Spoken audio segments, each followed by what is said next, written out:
The danger of a single story is there is not one story that describes who we are as human beings. Our stories change every twist and turn. It intertwines with others, and it goes on its own path at times.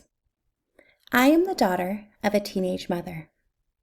She was homeless for the first 2 months of my life until her family, who had previously disowned her due to religious reasons, took her back in. She was in physically and verbally abusive relationships until she was able to work her way out of it and go to safety for me and her. She then had 2 more children and was married by the time she was 19.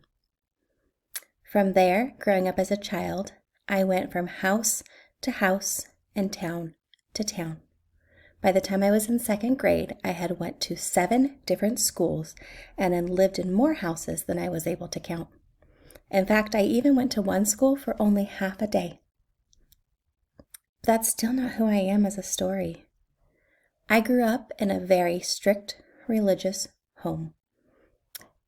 The Word of God and the Bible were law in our house, except for the times that my dad was drinking again. And then you never knew what was the law or the word. As a child, I quickly learned how to be quiet, how to not stand out, and how to just get by without notice. As we continued, we were living in a small town with no other family but those directly in our religious group.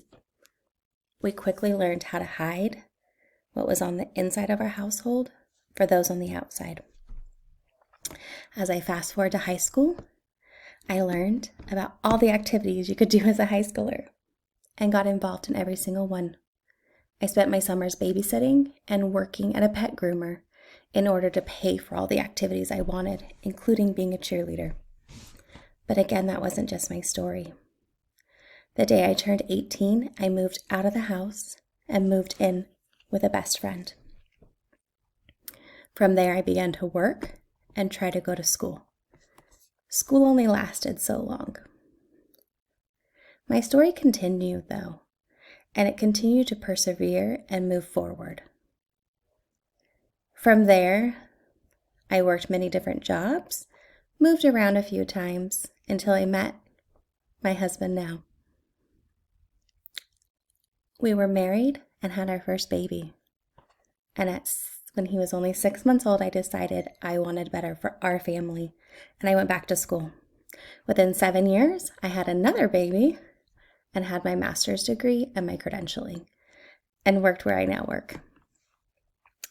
I then went to get my doctorate, which we're all a part of together. But it's crazy looking back on my story because in my home, I was the first one to ever walk the high school graduation stage. I was told to be meek, modest, and not draw attention to myself.